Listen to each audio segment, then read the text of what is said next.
Good morning everyone. I am your English teacher Asha Rani. English grammar class में आपका स्वागत है। बच्चों, आज हम प्रोनाउन के बारे में पढ़ेंगे। प्रोनाउन को हिंदी में सर्वनाम कहते हैं। The word that is used instead of a noun is called A pronoun. बच्चों, नाउन जैसा कि आप जानते हैं, किसी भी व्यक्ति, वस्तु या जगह के नाम को हम नाउन कहते हैं। सो नाउन के स्थान पर जिस वर्ड का यूज किया जाता है उसे ही हम प्रोनाउन कहते हैं। Pronoun are used to avoid repeating the same noun over and over again. Same noun की बार बार रिपीटिंग से बचने के लिए हम प्रोनाउन का यूज करते हैं। For example, Dhruv is a good boy, Dhruv is my friend, Dhruv is my classmate, Dhruv always stand first in the class. बच्चों, यहाँ पर ध्रुव वर्ड की बार बार रिपीटिंग की गई है और ये गलत है। सो बच्चों, सेम नाउन की बार बार रिपीटिंग से बचने के लिए हम प्रोनाउन का यूज करते हैं। आइए यहाँ देखें। Dhruv is a good boy, he is my friend, he is my classmate, he always stand first in the class. बच्चों, ही जो है ध्रुव के लिए यूज किया गया है और ही प्रोनाउन है और इस तरह ये सही है। Some others example, Hari is absent because he is ill. बच्चों, ही हरी के लिए यूज किया गया है और ही प्रोनाउन है।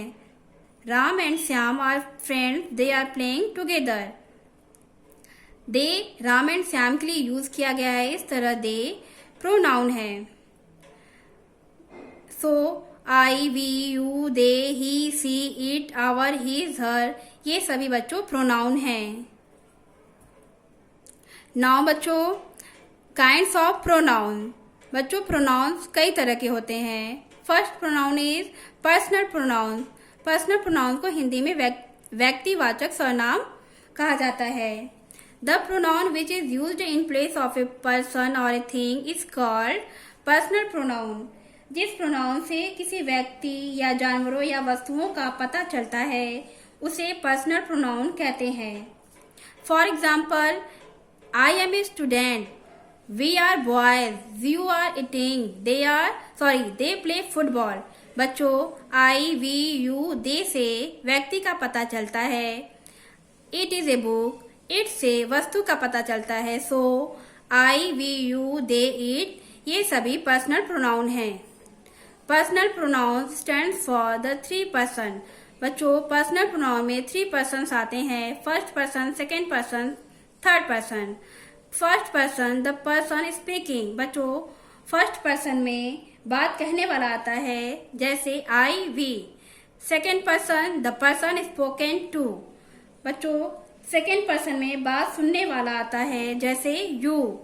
Third person, the person spoken of. Third person में जिसके बारे में बात की जा रही हो वह आता है, जैसे he, she, it, they. Second pronoun is possessive pronoun. Possessive pronoun को हिंदी में अधिकारवाचक सर्वनाम कहते हैं। Possessive pronoun describe who own something. जिस प्रोनाउन से बच्चों किसी वस्तु पर अधिकार का पता चलता है उसे पॉसेसिव प्रोनाउन कहते हैं। For example, that book is mine. बच्चों, वह बुक मेरी है। तो बच्चों, बुक पर अधिकार की बात की गई है। सो माइन जो है पॉसेसिव प्रोनाउन है। इसी तरह बच्चों, that dress is hers, that car is ours, this ball is his. So mine, hers, ours, his, ये सभी पॉसेसिव प्रोनाउंस हैं। पॉसेसिव प्रोनाउन में बच्चों किसी वस्तु पर अधिकार जताने की बात का पता चलता है। Third is reflexive pronoun. Reflexive pronouns को हिंदी में निजवाचक सर्वनाम कहा जाता है। The pronoun which refers to the self of a pronoun is called reflexive pronoun. बच्चों, जो प्रोनाउन किसी काम का प्रभाव सब्जेक्ट पर दर्शाता है, अन्य किसी पर नहीं, वे रिफ्लेक्सिव प्रोनाउन कहलाते हैं। बच्चों, सब्जेक्ट सेंटेंस के पहले आता है, वे किसी काम का प्रभाव सब्जेक्ट पर ही डालता है। For example, I hurt myself, Pradeep solved the sum himself, Seema did it herself. So बच्चों, myself, himself, herself reflexive pronoun हैं। Fourth is emphatic pronouns. बच्चों, एम्फेटिक प्रोनाउंस को हिंदी में दृढ़ता सूचक सर्वनाम कहते हैं। Which pronouns used for the sake for emphasis are called emphatic pronoun. बच्चों, जिस प्रोनाउंस का यूज जोर डालने के लिए होता है उस प्रोनाउन को हम एम्फेटिक प्रोनाउन कहते हैं। For example, Rahul himself solve the paper, I myself said so, you yourself have to do it. So children, himself, myself, yourself ये सभी एम्फेटिक प्रोनाउंस हैं। बच्चों, रिफ्लेक्सिव प्रोनाउंस और emphatic pronouns एक ही होते हैं, but according to sentence उन्हें डिफरेंट श्रेणी में रखा जाता है, अलग अलग कैटेगरी में रखा जाता है। Fifth is demonstrative pronouns. Demonstrative pronouns को हिंदी में संकेतवाचक सर्वनाम कहते हैं। The pronoun which points out a person और a thing is called a demonstrative pronoun. बच्चों, जो प्रोनाउन किसी व्यक्ति, वस्तु या स्थान की ओर संकेत करता है, उसकी ओर पॉइंट आउट करता है, तो उस प्रोनाउन को हम डिमॉन्स्ट्रेटिव प्रोनाउन कहते हैं। For example, that is a present for my father. बच्चों, दिस जो है वो प्रेजेंट की ओर पॉइंट कर रहा है। These are our pen, this pens की ओर पॉइंट कर रहा है। सो दिस क्या है? डिमॉन्स्ट्रेटिव प्रोनाउंस है।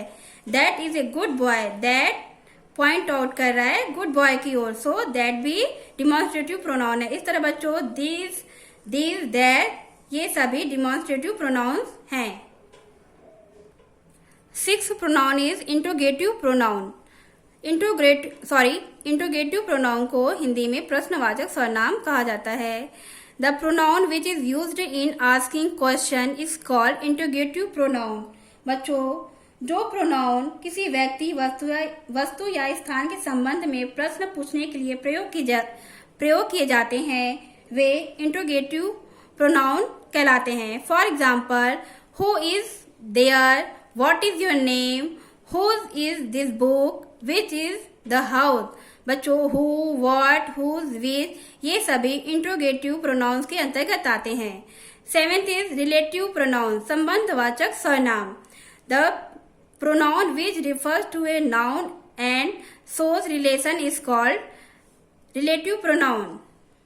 बच्चों, जो प्रोनाउन किसी नाउन के स्थान पर प्रयुक्त होकर दो वाक्यों को आपस में जोड़ते हैं और अपने से पहले प्रयुक्त नाउन से संबंध, रिलेशन प्रकट करते हैं, उसे रिलेटिव प्रोनाउंस कहते हैं। For example, I have found the pen which I had last. बच्चों, इसमें विच जो है दो सेंटेंसों के बीच रिलेशन शो करता है, तो विच जो है रिलेटिव प्रोनाउंस है।